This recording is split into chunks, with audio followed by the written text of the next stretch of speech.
And we are back. Hello once again, everyone. Thank you so much for staying. Welcome to our continuation of the Star Magic Spotlight Press-Con. Hello to everyone watching us online. We are coming to you live. And also, thank you very much to our friends from the media who are here. Sobrang dami natin today. Hello. Isa pa nga. 1, 2, 3. Para marinig kayo ng lahat ng nanonood, mga team bahay. Thank you so much for joining us. And also, shout out to Coffee Project for having us. Maraming salamat for our beautiful set, as always. And to everyone watching, for those who are watching for the first time dito sa Star Magic Spotlight Press-Con, welcome po. This is the show where we celebrate the achievements, the milestones of our Star Magic artists. And of course, kasama natin ang isa sa mga naka-achieve na napakalaking milestone just recently. And later on, makikilala natin kung sino siya. But for now, hello to everyone. My name is Ai De La Cruz, your host, and a big thanks as well to our ever supportive media friends again. And please don't forget to use our official hashtag Star Magic Spotlight on all of your posts and stories, and also tag us at Star Magic Films. There you go. Okay, eto na, makikilala na natin siya.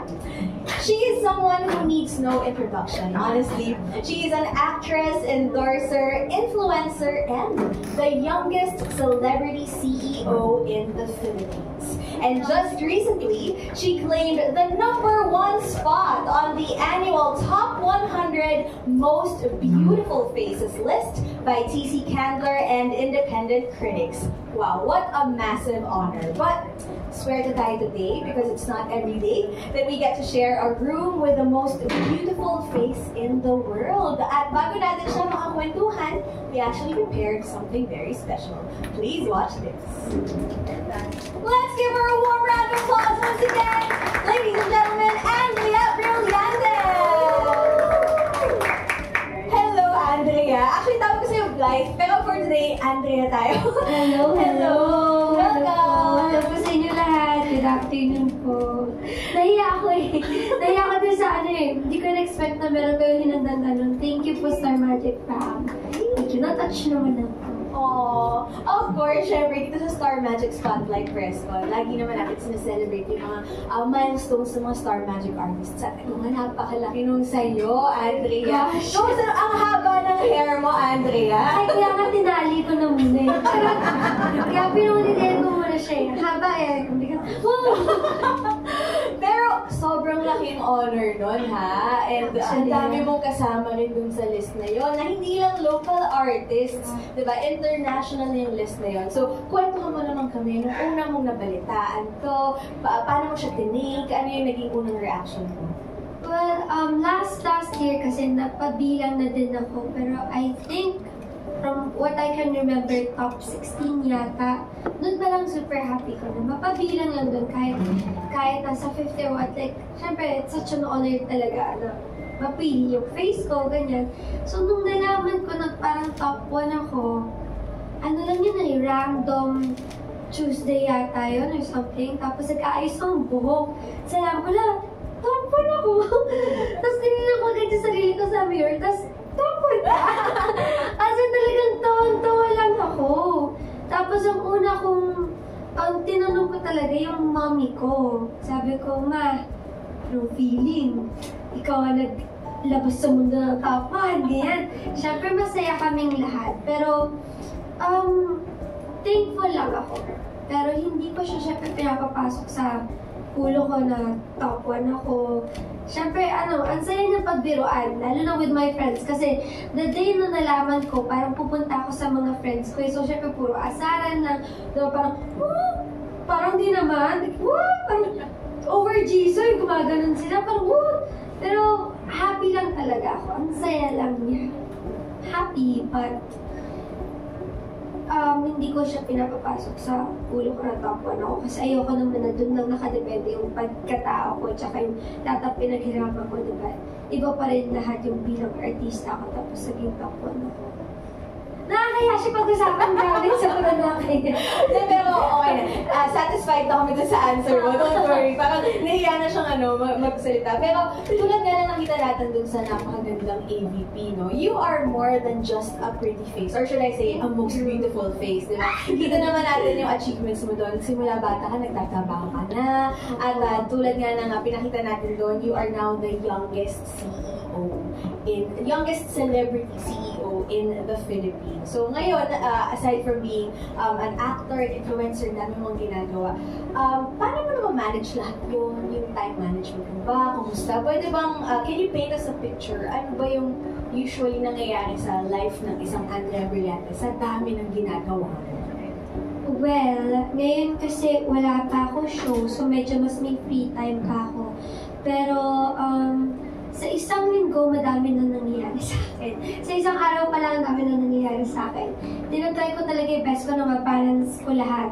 Na kahit madami akong trabaho, since bata ako nagtatrabaho na ako, hindi lang pagiging artista, pinasok ko din kasi yung pagiging influencer, dancer, artista, tapos ngayon pinasok ko din ng business.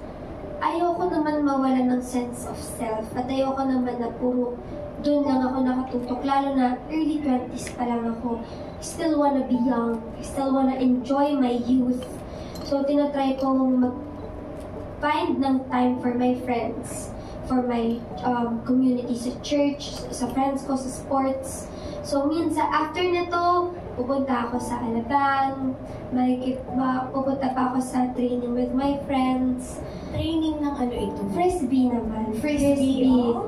Bago kong inaaral na sport. Bago lang siya. Pero meron akong ballet, meron akong yes, it's a sport now. Sa mga narinig ko nagbubuluhan, frisbee. Yes. Masaya siya sport, guys. Try nyo. Anyway, so tinatry ko talaga. May Gen Z, no? I try to be really intentional with my time. And with my time with my family and with my friends. Everyday nakakausap ko pa rin yung mama ko.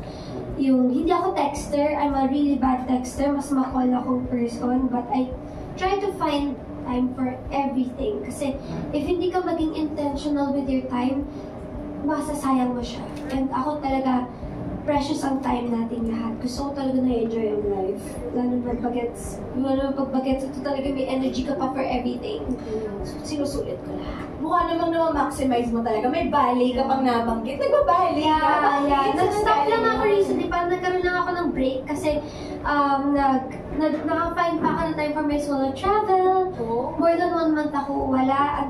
Naka 4 countries ako, I think. Wow! So after nun, super pagod lang ako. Kasi pag mag-isa ka, ikaw may buhat ng lahat ng gamit mo. Tapos ako, overpacker pa ako. Super high maintenance ko. So yung mga maleta ko, mas mabigat pa sa akin. 3 ako yung maleta ko. So after nun, nag-break muna ako. Pero yes, minsan ang schedule ko sa Tuesdays ay morning ballet. And then siguro may meeting ako sa Lucky Beauty, and then afternoon, 6 p.m. to 8, football, 8 to 10, frisbee, parang nabubalance ko siya, and then the next day, taping, Friday, ganun. So, pagod. So, bukod dun sa work life na alam natin kay Andrea, ang dami niya pa palang tinatago na side sa kanya. May personal life din siya. I actually have a private personal life na hindi alam ng lahat ng tao. Yung Europe ko, hindi nila alam kung kailan ako nawala. Like, I'm very open, pero madami pa rin akong yung for me lang and my friends as a private person. I think, kaya ako kinakaya lahat, it's very important na meron kang pagiging artista and meron kang sense of self, meron ikaw lang, meron kang business na ikaw, iba ka sa business, iba ka sa pagiging artista, and iba din ako sa personal life ko. And that's how she is able to manage everything. It's important para hindi ka mawala, lalo na showbiz, ang dali mawala sa fame kapag hindi ka grounded. Important na meron kang firm ground. Oo. Tsaka yung mga tao sa paligid mo. Foundation ka, ganun. Oo. Tsaka yun nga, yung mga tao sa paligid mo dapat din, yung may kilala sa'yo na bukod sa pagiging artista, yung sino ka talaga. Alam, nakakatulong yun sa sense of self. Okay, now, next question natin. Ito na. Being named the most beautiful face of 2024, masanay ka na dito, Andrea. How do you take care of yourself? O ito, tips naman, beauty tips. With such a busy schedule, how do you make time for self-care? Kasi nga usually, di ba kapag busy ka, pinipicture ka, or di ba? Ngayon nga, may breakout nga ako ngayon eh. Sa lagay na yan, Yes, pero Andrea. kaya siya, si sister. Nagpapakita siya si sister. Anyan siya. Importante na may sleep. Importante talaga ang sleep. Kahit ang hirap na isingit minsan. Akala ko nga, dati kapag mas tumanda na ako, baka mas may time na ako for sleep, mas nawawala pala siya pag tumatanda ka. Kasi akala ko, di ba, antugin ka na pag matanda ka na, ganyan. Pero nawawala ang pahinga. Yes. Importante kung may pahinga kasi kahit gaano ka kaganda, kung hindi ka nakatulog, hindi magpapakita yung ganda mo. Importante din na hydrated tayo, lalo na nasa Pilipinas tayo. At mainit ang ating country, importante na ang health natin, hydrated tayo, kumakain tayo ng maayos sa pagkain. Ayan, tinatry ko yan baguhin ngayong 2025 ang aking diet. Ano pa ba? Meron ka bang mga hindi kinakain? May mga ipagbabawal ka ba sa sarili mo this 2025? Paano dahil? Hindi ko talaga kasi kayang bawasan yung sweets ko. I think hindi ko siya kaya bawasan. But, nagdadagdag na ako, believe it or not, nagdadagdag na ako ng vegetables. I don't eat veggies kasi, pero now, para mas maalagaan ng ating sarili, gusto ko mag-vegetables. Tapos, ano pa ba, invest sa skincare. Importante ang skincare. Invest sa mga ginagamit mo sa self mo talaga. Like makeup, skincare. Ako, ang skincare ko kasi Brilliant Skin. Ever since I was 16, proven and tested na yun. Tapos of course, ang dami kong makeup. Ako kasi nag-aayos sa makeup ko eh. Ako nag-research and development sa Lucky Beauty. So alam ko talaga maganda siya. So yun talaga yung ginagamit ko sa face ko. It doesn't disappoint, guys. Hindi ako dito sales, to ka. Pero yun ang aking self-care.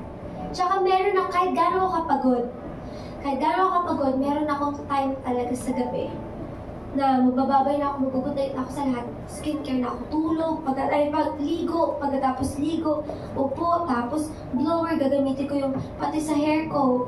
Choosy din ako sa blower ko. Tapos tanggal ako makeup lagi. Meron akong 1 hour yata, or 30 minutes. Tapos habang nagsiskincare ako, nanonood ako ng favorite series ko. Yun ang self-care. Lagi may time, may private time para alagaan ng self every day.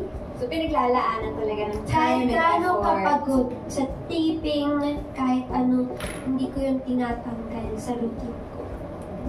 Yun ang tips from Andrea Brillantes herself. So, sa mga nanonood po, yan po ang susundin natin. And I'm sure marami rin natuwang mga magulang nung sinabi mong dapat maggulay. Yes, oo guys, maggulay tayo. Kasi nung bata lang ako, doon ang pinapipilit sa akin. Kasi may parents ako, syempre, alam mo yun, pag bata ka, mas tinututukan yung diet mo. Ngayon kasi I live alone. So, walang nagpipilit sa akin na eat healthy. Wala. Puro ko junk food. So, eto guys, tayong as adults, wala na nagpapaalala sa atin maggulay. Maggulay po tayo. Maggulay tayo. Sarili mo dapat yung nagdidisiplina sa sarili mo. Okay. Eto naman, ang next question natin. Will we be seeing you on TV again soon for a new project? Maybe? Maybe. I think so. I hope so. Baka dami. For sure. Hindi naman ako mawawala this year sa TV. So, for sure makita yun ako, guys. Can't say anything more. For sure. About na lang natin sa akin social media platforms. Okay. And, ito medyo mga-reflect ka dito, Andrea. What is the most valuable advice you've received in your career that you believe has helped you reach where you are today? Eto, since 12 years old ako, parang morals, values ko na siya sa pagiging artista ko. At that time, may nagsabi sa akin na tumatak na to sa utak ko. Kasi that time may pinagdadaanan ako tapos hindi ko alam kung paano na. So sabi lang sa akin, basta magpatuloy ka maging mabait sa lahat ng taong katrabaho mo, sa crew, sa staff, sa co-actors mo, mabait at magbigay na respeto sa kanila. Maging mabuti ka na co-worker. Pangalawa, galingan mo lang lagi. Like, always give your best. Sa lahat ng gagawin mo, do it with love, with passion. Pangatlo, maging masipag ka lang. Kasi dami naman magaling din, pero hindi sila masipag. Ang dami din mabait, pero kulang din sila sa sipag or kulang din sila sa pagbibigay ng best nila. Yung tatlong yon, syempre hindi ako perfect. May days, may bad days ako, hindi ko nabibigay yung best ko. Minsan kulang ako sa sipag, minsan sa sobrang pagod ko naman, kulang ako sa patience. So minsan bad mood ako, hindi ako yung pinaka-nicest that day. Pero I really try my best to hold on sa tatlo na yun na values ko pagdating sa pagiging artista. Basta, lagi ka lang maging mabait, lagi ka lang always give your very best, and maging masipag ka lang. And kahit anong lindol dumaan sa industriya na to, since para talaga tong storm, sometimes it's a war, it's a battle. Kahit ano yan, basta manatili lang ako dun sa tatlong yun. Naniniwala ko masusurvive ko siya. Patuloy lang maging mabait, maging masipag, at ibigay ko yung best ko. Kahit anong iba to sa mga tao, patuloy pa rin sa tatlong yun. I think that really helped me. Sa lahat ng minuto sa akin ng mga tao, basta okay, fine. Basta mabait pa rin ako. Basta magaling pa rin ako. Basta masipag pa rin ako. Fight. And will never give up. Fourth, never give up. Tama, wala namang perfect na tao. Pero kung yun yung guiding principles mo naman. Yun yung hinanap ko word, yun yung principles ko talaga. That really helped me. Ilang taon yun talagang, yun talaga help sa akin. And that's why hanggang ngayon, isa ka pa rin sa pinakamalalaking stars. Ang tawag nga sa'yo ay Gen Z Queen. Oo, so congratulations sa pagtagumpay o sa tagumpay na nakarating mo dito sa showbiz world na sabi mo nga ay parang bagyo kung minsan. Pagtagumpay. Araw umuulan. Yes. Okay, and now we'd like to open the floor for the questions from our media friends. Pero ako muna yung magtatanong nung kanilang question dahil nag-17 concert agad si Hannah Malorca. Naubusan siya ng voice. Hannah Malorca of Inquirer.net. I'm sure makaka-relate ka dahil ikaw din ay isang fangirl din artist. Yes. So, ang tanong niya ay, has there ever been a moment na naramdaman mo ang curse ng pretty privilege? Ano ang ginawa mo para labanan mo yun at ipakita mo that you have so much more to show? I think when you're under or feeling that you're under that curse of pretty privilege, hindi mo kasi ma-recognize na you are. Kasi, yes, to answer your question, naranasan ko na yun. I think, nung buong grade school ko, parang nursery pa lang to grade school, hirap talaga ako magkaroon ng friends. Hirap ako kahit pagdating ko din, first, punta ko sa showbiz, hirap din ako makapili ng friends. And lagi nila akong binubuli. And hindi ko kasi naramdaman talaga na maganda ako. Kasi hindi talaga yun yung sinasabi nila sa akin. Like talaga pangit ako or like hindi ako enough for them. Yun yung pinaramdam nila sa akin. At lahat ng girls, hindi ako talaga makahanap ng community sa girls. So ang gagawin ko dati, like gagawin ko talagang tibo yung sarili ko. Tapos doon ako sa mga guys. Parang boyish. Oo, like, hindi to like pagiging pick-me. Hindi to pagiging pick-me, pero sometimes na kasi, when you're in grade school, tapos yung guys, like, less problematic lang din talaga sila. So, minsan nandun ako kasi hindi ako tinatanggap. Tapos, hindi ko talagang mag-gets. Tapos, sabi lang sa akin, of course, syempre, nanay ko magsasabi nito. Lagi naman to sinasabi ng mga nanay natin. Sinasabi na, maganda ka kasi. Tapos, hindi ko siya talaga matanggap dati. Hindi talaga, na parang, hindi ba dapat pag maganda ako, mas gusto mo akong maging kaibigan? Bakit ako lalayuan kung maganda ako? So, hindi ko talaga nakita na maganda ako. Hindi kasi yun sa curses ng pretty privilege na parang meron talagang may inis sa'yo, may inggit sa'yo at hindi ka nila kakaibiganan at papahirapan nila yung buhay mo sa school. So sa'yo, hindi siya naging privilege? Oo, hindi. Dati nasampal pa ako sa school. Oo talaga, like, ang dami talaga may inis sa akin.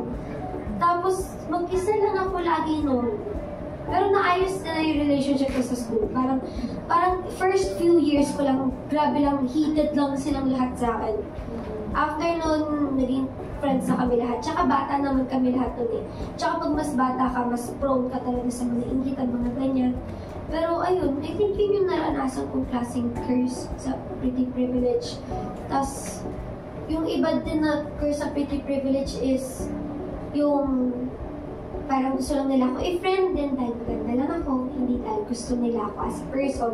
So kapag nakilala nila ako deeply, nakita nila yung flaws ko, hindi na sila na kasi ay, ito ka pala, akala ko pretty ka lang yan. Ayun, nakita maging friend, ayun, nakita, hindi ko kaya yung burden mo kasi yung naging, yung friendship namin ay nag-base lang siya sa kagandahan ko.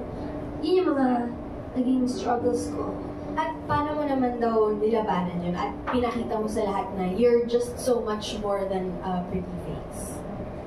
Wala eh. Kapag ganun kasi yung standard nila sa, for example, yung friendship, like, ang tingin lang nila sa akin na maganda ako. Hindi ko na yung pinaglalaban. Like, hindi ko kailangan i-prove yung worth ko sa'yo. Kasi, hindi mo no? Sa ang beauty kasi, di ba, subjective yun. So, like, parang, kung yun yung tingin mo sa akin, yan na yung magiging tingin mo sa akin. Kahit anong gawin ko, hindi na to worth fighting for.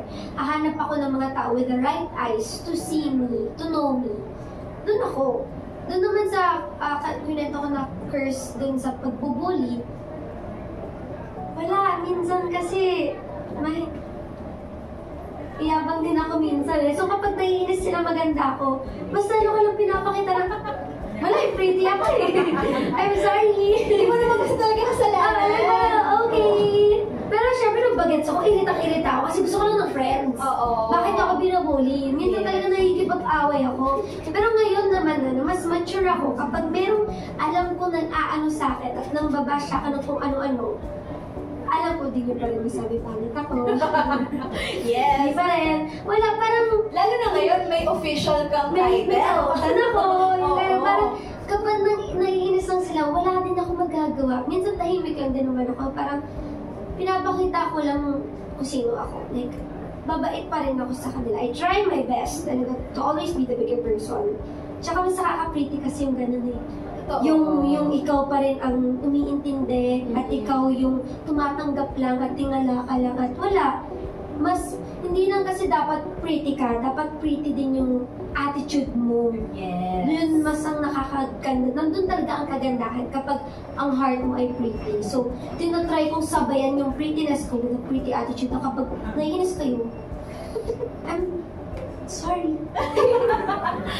Sorry, Ayan, sorry. naiinis na naman sila sa akin. Ay, pero hindi mo naman kasalanan. Oo. Pero, ang ganda ng sagot mo na yan. Kasi bagay na bagay dun sa next question ni Hannah. Iba ang pagiging matapang ng isang Andrea Brillantes. Saan nanggagaling ang tapang na yon? At paano mo nire-remind ang sarili mo maging matibay? O diba, sakto yung sagot mo kanina. Actually, lahat to, yung tapang ko, nanggagaling siya sa lahat din ng pinagdaanan ko. Minsan may moments na parang give up na ako, alam mo yun. Pero I will look back sa lahat ng pinagdaanan ko. Tapos, ngayon pa ba ako hihinto? Ngayon pa ba ako titigil? Nalagpasan ko na to eh. Kaya ko din to lagpasan. At of course, yung strength na nakukuha ko ngayon, galing lang talaga to lahat sa Diyos. Yung faith ko sa Kanya. Minsan, hindi na ako na talaga naniniwala sa self ko. Minsan, hindi na ako naniniwala. Minsan, sa humanity. Minsan, hindi na din ako naniniwala sa trabaho ko. Minsan, may times na, kaya pa ba ng talent ko? Kaya ko pa ba idaan sa talent to? Kaya pa ba idaan sa ganda to? Hindi na. Pero maniniwala ako sa Diyos na i-deliver niya ako sa lahat ng pinagdadaan ko. Like, di ko talaga alam. Minsan may moments na nag-iyak na lang ako. Sabi ko lang, Lord, hindi ko talaga alam. Pero naniniwala lang sa'yo. Kapit na lang ako sa'yo. Sa'yo ako naniniwala. Hindi sa kanila, hindi dito sa mundo. Kundi sa'yo na lang ako maniniwala.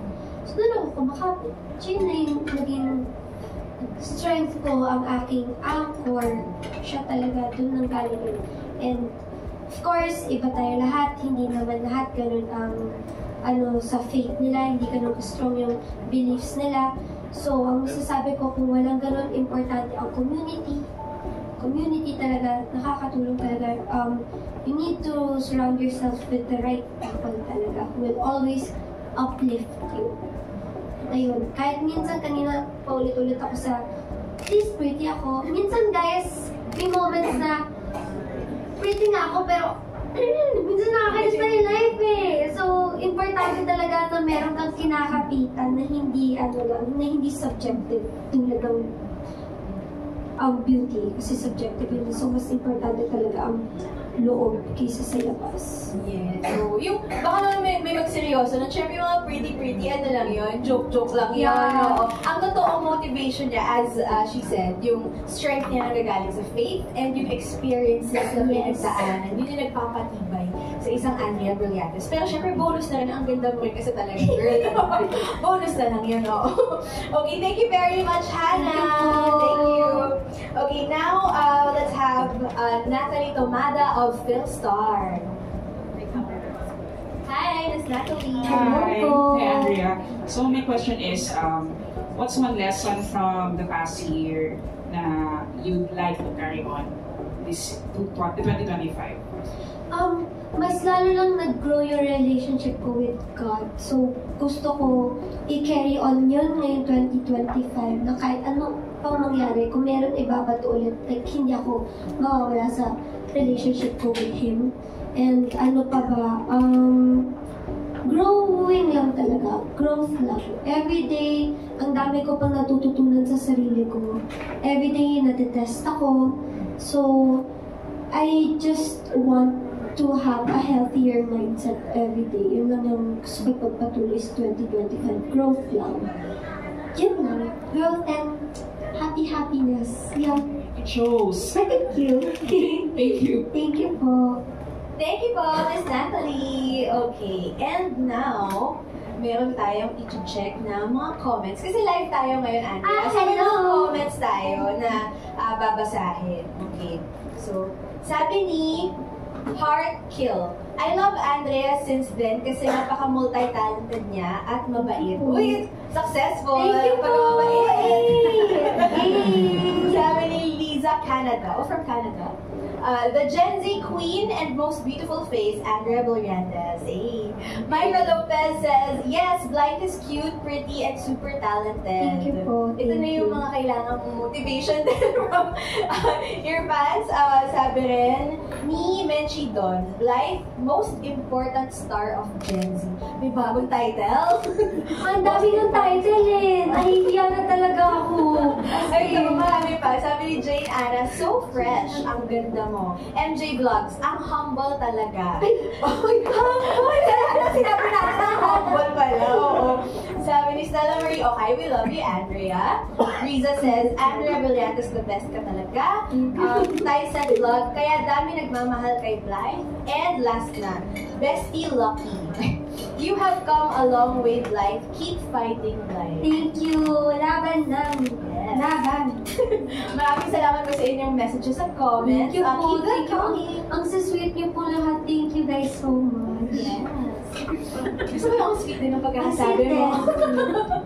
Okay, now let's go to our next question from Nika Sapio of ABS-CBN and Push. Pero ako yung magbabasa ng question niya.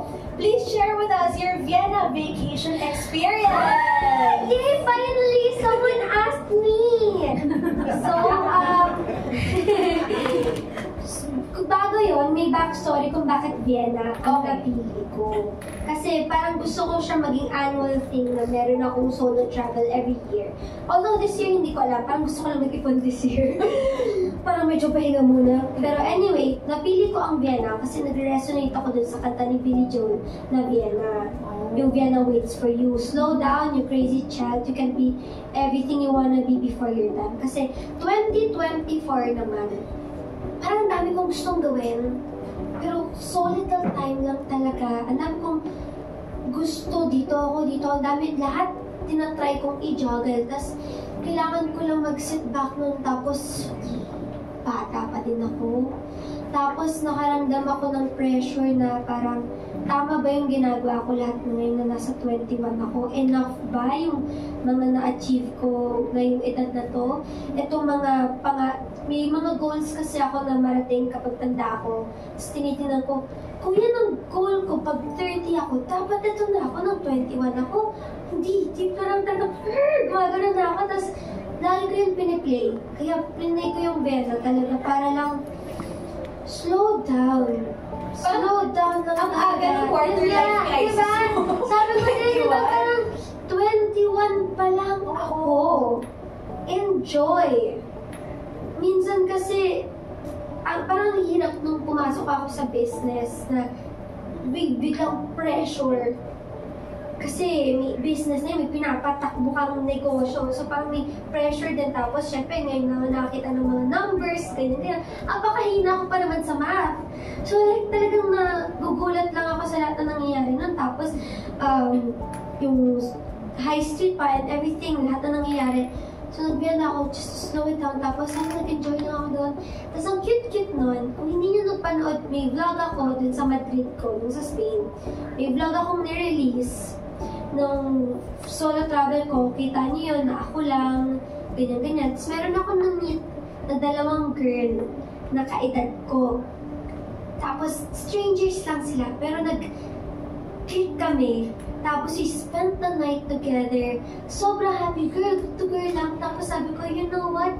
Ikikwento ko to sa magiging future kids ko na alam niyo yung mom niya nag-solo travel and she met two wonderful girls. Hindi ka natakot? Hindi ka ba ka-scam or gano'n? Wala eh. Parang kapag takot ka, parang magmimesok mo yung ibang fun sa life. So talagang go. Tapos yung girls na yun, tiga, Vienna. So, sakto, pumunta ako Vienna, tapos minit ko sila.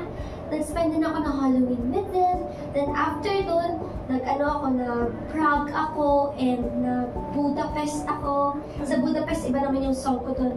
Miles in Budapest na, mine and treasure chest. Tapos, nood lang ako sunset, ang saya. Super fun. Sana talaga meron ako ma-encourage sa mga kwento ko na mag-solo travel. Kung kaya ko guys, kayang-kaya nyo. Lagi ang dami nagtatanong, hindi ba mahirap, hindi ba nakakatakot? Mahirap, nakakapagod, at nakakatakot. But I do it scared. I do it alone and scared. And I have fun while being scared. Siyempre nakakatakot siya bilang babae. Tapos target pa naman ako, 4'11 lang ako, Asian lang ako, di ba parang, pero wala, alam mo yun, malakas din kasi yung belief ko na I am divinely protected. And wala, I do it scared, guys. Swear. Yung scare na yun, magiging F-U-N. Fun. Kinabahan naman ako doon. Kinabahan ako doon, Andrea. Hindi, pero totoo yun. Pwede naman scared tayo, nervous tayo. Pero ang mahalaga, gawin mo pa rin. Oo, wag mong hayaan na matalo ka at matigil ka ng takot mo. Oo, tama. Okay. Tsaka, grabe pa yung influence sa'yo ng music, ha? Super, I love music. Kaya din hindi alam ng mga tao sa akin. Mahilig ako sa music. Dahil lang sa lyrics na papunta ka ng Mahilig. As in, like, lumaki talaga ako sa music eh. Lumaki ako sa music talaga. Naka-rely din ang mood ko sa music. Malaking part ang music. Parang kung may heart ako, 80% on music. I love music talaga. Super. Kaya lagi ako nasa concerts. Ah, yes! Hindi ako yung sinasabi nila na bida-bida and madamot sa tickets and everything. I appreciate music. I love music so much. I aspire to be a musician one day. Yun na isa sa first kong pangarap talaga. Maging pop star. Kaya nung kumakanta ako, yung mga ate ko, binuli ako, sabi, huwag ka na kumanta, sintonado ka. Eh, di wag, naging artista ako.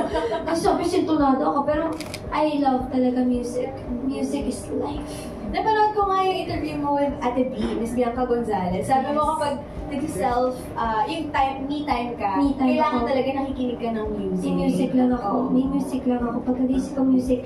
Hindi ko kaya mag-shower na walang music. Hindi ko kaya sometimes ang road trip ko, 4 hours, kunya La Union, naka-music lang ako, naka-headphones lang ako. Kapag mag-isa ako naglalakad, papuntang mall, naka-music lang ako. Okay, dahil dyan, isang song nung nanalo kang most, or di nanalo, naging top 1 ka, ng Most Beautiful Face. Ano ang theme song mo dyan? Hala! Oo nga, no? Bigyan mo kami ng isang theme song mo for that mood. You're way too beautiful. Charot, siguro yun. Pwede. O kaya ano pa ba pwede? Ang narinig ko kanina, I mean, na-envision ko kanina nung... Ayun, all eyes on me when I'm walking. Ayun, don't hate me cause... Kaya, don't hate me. Sakto! Sakto! Don't hate me cause I'm beautiful. Kahit anong pagpipilit na hindi ko daw deserve yun. Don't hate me cause Oh, diba? Nakasample pa si Andrea. Thank you very much, Genial Krishna. Maraming salamat. Okay, now let's go to our next question. Again from Nika Sabio. Reaction mo sa netizens enjoying your TikTok transformation and makeup contents. Yung ano nga ba yun? Asoka, yung kapili mo Pilipinas. Yes. So, happy din ako na natanong yun. Never ko yung napag-usapan eh. So, gusto ko talaga gawin yung challenge na yun. Nung time niya, yung hype niya. Busy lang talaga ako sa taping nun, yung high street. Kasi, ang bigat kasi talaga ni Sky. Medyo kapag magte-taping ako, medyo naka-pause talaga yung life ko kapag si Sky eh. Nung senior high and high street, ang bigat niya kasing character. At ang bigat ng tinatakal niyang issues. Gusto ko yun, guys. Kaya ang dami kasi mga nagsasabi na hindi ko to nagawa dati, kesyo ganito, kesyo ganyan. Hindi ko lang siya nagawa kasi wala akong time. Tapos meron akong idea talaga kung paano ko siya gusto gawin. Dapat pupunta pa ako kay Wangkot. Naka-schedule na yun and everything. Napagpaalam ko na nagawa ko na lahat ganyan. Kanino ka pupunta? Wangkot. Gusto ko siya isali. Tattoo artist. Yes, gusto ko talaga siya isali doon.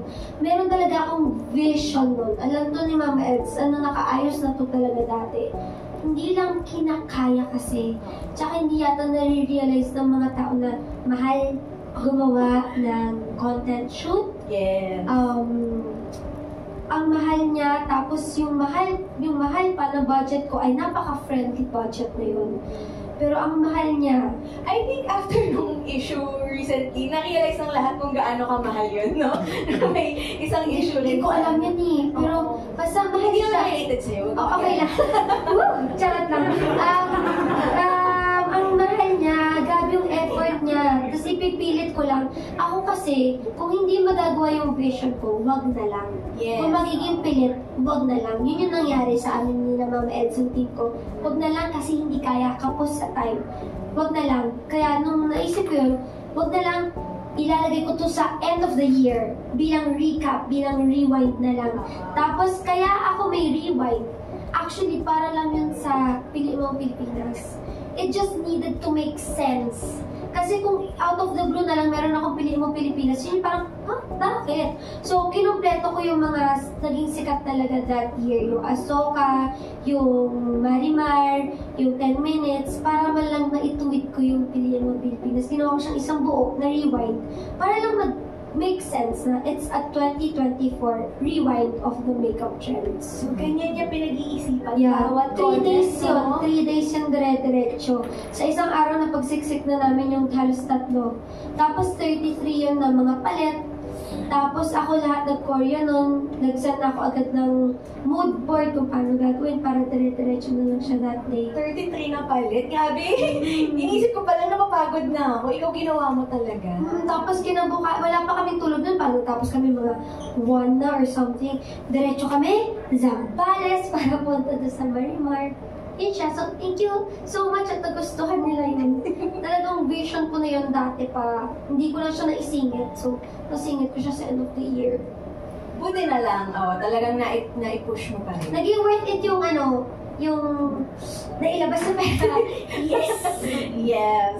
Ito naman last question from Nika Sabio. So far, favorite mo yung mga questions niya. What can we look forward to on your projects this year? This year, Well, maliban sa, I'm sure makita nyo din ako sa TV anytime soon. Madami din po ako magiging releases for Lucky Beauty na super excited ako doon. At madami pa pong iba. Madami kayong maaabangan sa akin this year. Yun na lang ang nasasabi ko. So hardworking naman po ni Andrea, for sure. Ang dami nating aabangan. And this one naman is from Kapamilya Online World. Medyo connected dun. Ano-ano ang career goals mo this 2025? Career goals ko. Ewan ko, tulad ng napag-usapan natin na mahilig ako sa music. Ewan ko, siguro mag-try? Ewan ko. Why not? I think kung kaya kasi shy talaga ako. Ano if ever? Like, anong Ang kapal-kapal ng mukha ko, pero pagdating doon talaga shy ako kasi alam ko hindi ako singer. Lalo na ang standard dito sa Pilipinas, singers tayo lahat mga Pinoy, di ba? Tapos talaga ang magagaling, talaga mga pirit, gano'n. Hindi ako talaga yun. Bare minimum lang talaga yung kaya ko ibigay sa voice, pero may passion talaga ako for music. So, anong genre if ever? Anong yun din kasi ang mahirap. Hindi din ako yung wala, may papasok din ako. Tatanggapin din yung genre ko sa music kasi lumaki ako sa parokya. So rock, no rock! Ganon, I love parokya so much. Magpe-play sila sa wedding ko. Kaya sabi ko na yun sa kanila. Sabi ko na iipunan ko kayo. Wedding ko at saka birthday ko. Pag-iipunan ko kayo talaga. So doon ako lumaki.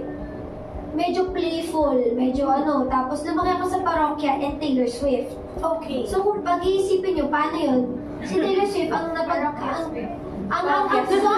songs ni Taylor Swift lagi tungkol sa relationships. Sa past relationships, sa ganyan. Si parokya, alam niyo mga silver toes, yung mga gano'n. So, alam natin medyo baka maging messy, di ba? Yes. So, ewan ko, hindi ko wait lang, meron akong 12 songs na nasulat. So, ewan ko, kung Ay, do you write songs also? I do actually. Meron ka na mga ilan na yung nasulat? Totoo ba yung 12? More than 12. I have like 28 things. Kailan mo ba sinimulan yung pagsusulat ng kanta? 20, nung naglabas si Olivia Rodrigo ng album. Tapos, fan ako ni Olivia. Na-inspire ka doon? Narinig niyo yun? Fan ako ni Olivia. Fan ako. Totoong fan ako ni Olivia. Anyway, so nung naglabas siya ng album, lagi talaga, napakalaking bagay ng music sa akin. Para lang, alam niyo yung love story ng nanay at tatay ko, nagsimula sila, dinate ng nanay ko. Kaya kami nabuo lahat kasi si mama na in love sa tatay ko dahil rockista. Rockista yung tatay sila. Ganon na love story. So doon ako lumaki. First song na natutunan ko ay Beatles. Okay. So anyway, lagi may passion talaga ako sa singing. Frustrated singer na lang siguro. Ganyan. Tapos nung naglabas siya ng album, sabi ko talaga, ang galing talaga ng mga tao nakakapagsulat ng mga kanta. Ng mga tao kay Taylor Swift. Tapos napanood ko sa isang interview kung paano siya nagsusulat, sabi niya, kailangan mo lang mag-start. Hindi siya parang, ay, okay, sulat ako. Hindi siya parang ganun daw, kailangan mo mag-start. So, may isang araw sa kotse ko, papuntang taping, naging intentional lang ako. Habang nakikinig, sabi ko, sige, sabi mag-start. Sulat-sulat ako. Tapos hanggang sa, nakabuo ako na isang kanta. Tapos hanggang sa dumami siya. Tapos yung pandemic nun. So talagang lock-in pa. Nakagawa ako ng madaming kanta talaga. Habang nasa motor, nakakagawa ako ng chorus, ganyan. Tapos, ayun, lagi lang ako inaasar ng friends ko kailan ko ilalabas. Din kasi ako, hindi din ako magaling sa instruments. So mahirap. Lagi lang melody. Alam ko lang kung ano yung sound niya sa utak ko. So medyo mahirap lang. May mga gano'n naman talaga susulat ng kanta. Kailangan we won't know. instruments din. Will this be the year? Ewan ko. Naghahanap din kasi ako ng tamang timing na, alam mo yun, timing sa songs ko kung kailan yung pinaka-appropriate time. Yun, ang inaano ko. Ewan ko. Uy, pero alam mo, support Siguro kita konting dyan. pilit. Kapag pinilit ako, maano lang, madali lang akong kausap eh. Shoutout po Sir Jonathan Manalo. Mapilit lang ako ng konti. Malay nyo, para kasi sige na nga, pinilit ako eh. Para masabi na hindi ko to ginusto, pinilit nyo. Sige na nga. Gusto nyo marinig? Okay. Ay, pero supportahan natin si Andrea. Kasi huwag mong isipin na ano lang, na baka hindi magustuhan, gano'n. Kasi usually talaga, yung musicians, you know, they write songs not to please other Yeah, people, actually, but pwede siyang to express. open din, to Oo. express. Yes. To express yourself or to send a message that you really want to send across. So, push mo yun kung gusto mo, try mo lang. In another life, lagi ko sinasabi, in another life, rockista ako. In another life, kung gusto mo, go. In another life. Okay, now let's go to the question of certified kapamilya. Yes. Ito naman, hindi, medyo same din. What are you most thankful for 2024? And what do you look forward to the most this 2025? Parang, Sige, so 2024, pinaka-thankful lang talaga ako sa, ang dami kong natutunan talaga, growth talaga. Ang 2024 was full of realizations and growth and being uncomfy. Ngayong 2025, I'm looking forward sa mga natutunan ko to 2024 kung maa-apply ko ngayon. Ngayon naman, puro siya realization, puro siya internal work. Ngayon talaga, pag-a-apply na talaga ng mga natutunan ko kung kaya ko pa ba or healing na naman ba ulit, ano ba mangyayari. Like, excited na ako sa kung anong meron ng 2025 for me kasi pinag-pray ko din naman yung lagi kay Lord na parang kung meron pa akong mga kailangan pag-uwi parang i-reveal mo sa akin kasi lagi akong kapag may mga nangyayari, nagiging thankful na lang ako kasi okay, this is another chance to grow, this is another chance to learn. So 2025, hindi ko alam, healing, growth, or happiness ba? Sana happiness? Ewan ko. Love, I don't know. Excited lang ako. Pero 2024, thankful din ako dun. Hindi ko talaga in-expect yung top 1. Like talaga, tahimik lang ako nun eh. Alam mo, tahimik ako nun. Masaya lang. Tapos, galing mo talaga, Lord. Nung may pahabol ka pa talaga. Yun talaga sabi ko, may pahabol ka pa? Yan tuloy. Mayabang na ako.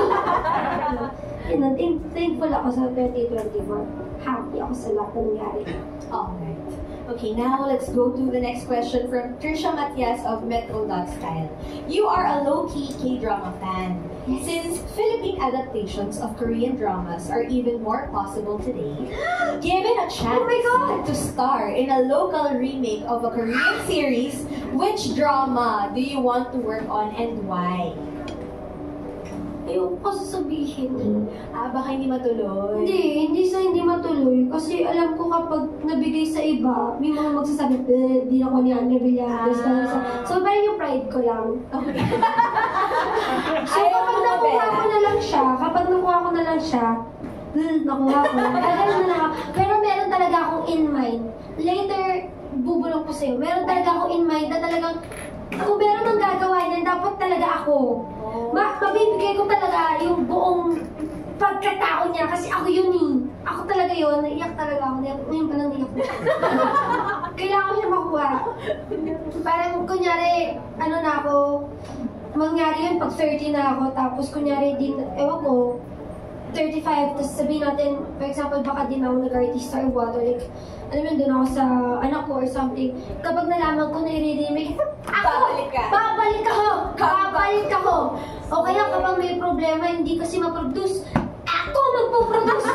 Pinakas mo! Tapos ako, Lucky Beauty, meron ba tayong extra money? Ako na, bigay mo sa akin, gagawin natin itong project na to, akin na yan. So, wait, nabigyan mo na kami ng clue. Yung drama, medyo may edad. Kasi sabi mo 30 to 35 eh. Hindi naman. Hindi naman. Okay. Kasi sabi mo, actually, may dalawa eh. May dalawa. dalawa. Yung isa, medyo ngayon pa lang, nasa acceptance stage na kami. Medyo mahalo. Medyo mahirap. Lovely Runner! May nagsasabing. Ay, kasi ako liar eh. Kasi Nakuhuli talaga ako sa facial expressions ko. kahit anong sabihin ko, huwag kang mag-react. Pero gusto ko lang yun. sabihin. mga media friends natin ay lovely runner. So kung mangyari man to in the future, babalikan natin tong interview. Pero poker face lang, poker face. Walang mag-a-admit. You will neither confirm nor deny. Lovely runner. Ano mo tao? So, hulaan Pero natin yun yung priority. Sinabi niya off mic. Hindi natin sasabihin ko ano yung sinabi niya off mic. Pero I'm sure, lahat Pag di din ko yun excited. nakuha, walang mga asar ha. Alam mo yung sa akin ha. Ano kayo pakaramdam ngayon natin, hindi nyo nakuha. But as a fan girl nga, talagang feeling ko, ang dami makaka-relate. Yes. Kailangan talaga ako. Kailangan talaga dapat. I-manifest mo na talaga. Kasi, ayun nga, pumunta pa nga ako mismo sa bahay nila eh. Nasa Korea ako eh. Oh, ganong level. Oo. Like, ocular na po siya. Oo. Ako na lang, please. Okay. Ito namang next question niya. As a creative, is there something that particularly inspired you from your recent holiday travels? Nasagot mo na yan, yung music nga. And what was your favorite discovery from these recent trips? Favorite discovery mo? Bigay kang isa. Ang favorite discovery ko, kapag magsusolo travel kayo, guys, wag pagpa-winter. Wag autumn or fall or winter. Bakit? Kapag solo traveling, mabigat ang bagahe ninyo. May coats. Discovery ko to at talagang tuturo ko to sa lahat ng gusto mag-solo travel. Mag-solo travel kayo summer. Oo. Bakit summer? Ang bitbit nyo lang sando shorts. Maninipis. Magaan, manipis, sandal dresses. Diyos ko po, hirap na hirap ako noon. First time ko yun eh, na may phone, may coats, ganyan. Pilipina ako, di ba? Nung alam ko sa coats, hindi ko alam, hindi ko mag-gauge yung lamig, yung init. May ibang araw kulang yung damit ko. May ibang araw na, bakit ang init? Nagka-coat ako, walang naka-coat. Huwag kayo mag-solo travel ng ganung weather. Mabigat ang mga bagahe. So, nagbayad tuloy ako ng Additional baggage. So, alam mo yun, nagtitrain lang talaga ako. So, imagine niyo, dala-dala ko yung malaki kong balet. Tapos pag may stairs pa. Ganun mahirap. So, yun ang favorite discovery ko. Thank you for sharing. Never again. Kapag mga winter, ewan ko, kapag meron kayong guy friends, yun ang the best, pabuhatin nyo sila. Pero may jowa ka, good for you. Sa jowa mo, pabuhat yung maleta mo. O kaya kapag all girls kayo magtulong-tulungan kayo. Magsalit-salita na lang kayo ng code. Ganun. Salamat sa pag-share ng tip na yan, no? Ito naman, as a beauty CEO who's recently been topped the list of the most beautiful faces of 2024, how have your perceptions on beauty as well as your rituals changed in recent years? Ano nagbago? May nagbago ba nung nalaman mong ikaw yung number one? Wala masyado eh. Kasi for me, it's really a mindset. Okay. Na parang kahit ikaw man ang top 1 o hindi, kahit top 50 ka, kahit hindi ka kabilang sa list, importante na top 1 mo si self. Na inuuna mo talaga si self. Priority mo si self. Pinakamahal mo ay yung sarili mo. Pinakamahal mo if religious ka, Diyos, tapos ikaw. Pero like, hindi ako masyado naapektuhan. Kumbaga parang nagkaroon lang ako ng right. Kumbaga nagkaroon lang ako ng bragging rights. Pero mawala yun, hindi nagbago kasi inuuna ko na talaga sarili ko. Yun na ang tingin ko sa sarili ko. And hindi siya, wala siya sa physicality guys. Hindi siya, nasa attitude talaga siya. Like, alam ko madami magsasabi na, ang dali for you to say kasi maganda ka talaga. Hindi. Dati, sobrang insecure ako. Sobrang hindi ko nakikita na maganda ako. And I've struggled with that for so many years. Kailan ko lang na-acknowledge na, uy, baka nga cute ako. When I was 19 or 18, ang self-love hindi yan overnight. Talagang I've worked with it. Insecure ako dati pa. So, ang pagiging maganda, for me talaga nasa mindset yan eh. So, kailangan mo lang talaga mahalin yung sarili mo. So, wala nagbago na sinabi ang top 1 ako. Kahit tanghalan mo ang top 1 o hindi, ang importante is pagtingin ko sa sarili ko, alam ko na I am enough and I am top 1 to myself and myself only. And that proves na hindi nga pumasok sa ulo mo yung recognition na to. Kasi walang nagpa. Okay. Now, from Kapamilya Vines naman. Ano ang inspiration mo for that new look now? And kumusta yung business mo? Ano ba yung new look ko now? May new look ba ako? Okay, pagtali mo ng buhok. Pagtali ko ng hair. I think, kasi my idol, Miss Kylie Jenner. Oh. Hindi man kayo follower. So, si Kylie, from being a baddie, yung makeup niya, yung style niya, super baddie siya, super talagang, King Kylie. Ngayon, medyo mas makikita mo kung isa-stock mo, less ang kanyang makeup, mas feminine siya, mas natural yung makeup niya. Parang, gandang-ganda lang ako sa kanya. Tinatry ko lang din i-copy na parang medyo less is more, medyo demure. Tsaka ewan ko, as I mature, parang hindi na ako masyado nag-explore kasi sa fashion. Medyo parang alam ko na kung saan ako comfy. Dati kasi, I think yung sinasabi niya new look kasi mas mga colors ako before. Lahat ng trends nandun ako.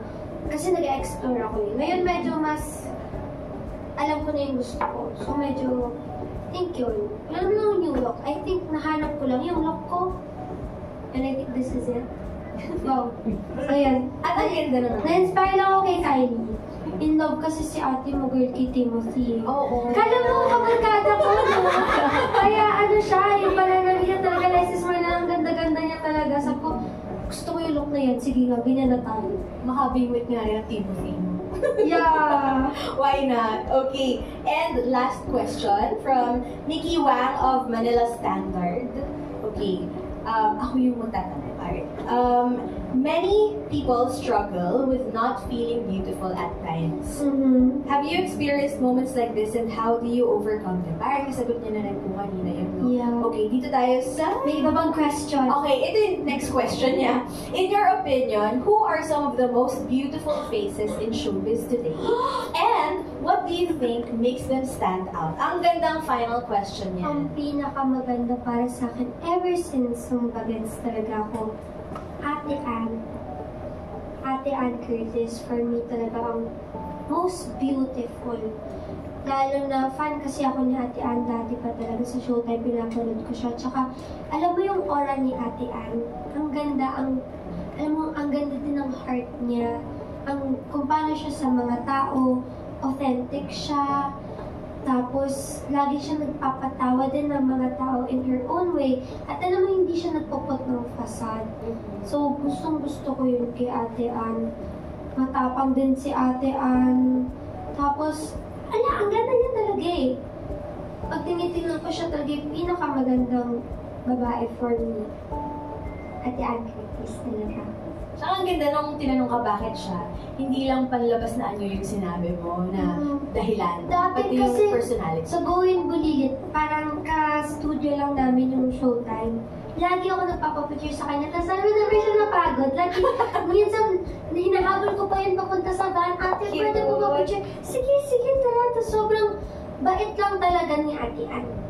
Kaya, mas lalo siya maganda kasi maganda yung loob niya, maganda yung puso niya. And that wraps up our Q&A session. So, bilang panghuling message mo, Andrea, this is your chance. Your message to all of your fans and yung mga friends natin from the media na pumunta. Of course, sa ating friends from the media, maraming salamat po sa pagpunta dito. Sana nag-enjoy kayo at meron din kayo mga nalaman na wisdom from me. Actually, parang motivational speaker, no? Pag sumasagot So, siya. sana nag-enjoy kayo. Sana nakabring ako ng happiness today sa inyo lahat. At sa lahat ng ating team bahay, sa mga brilliants ko na nanonood dyan, maraming salamat talaga sa pag-support.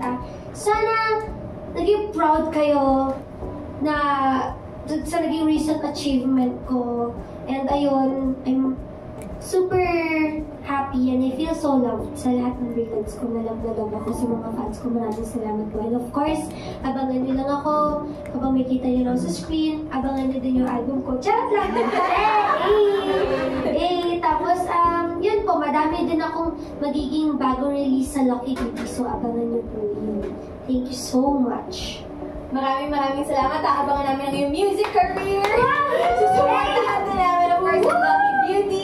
ang mga future projects mo sa TV, sa movies, and of course your social media empire as well. Congratulations! Once again, palakpakan po natin the #1 most beautiful face in the world for 2024, Andrea Brillante! Thank you! Thank you very much to all of our media friends for coming. Sa lahat po ng mga sumusuporta rin sa Star Magic artists natin, maraming salamat. Abangan niyo po every month ang Star Magic Spotlight Presscon. Once again, I'm Ai de la Cruz. Have a great afternoon. Thank you so much, guys. Thank you po. Thank you, Ate Aiden. Thank you. Ang galing-galing. Okay, Ay, thank you. Ang ganda.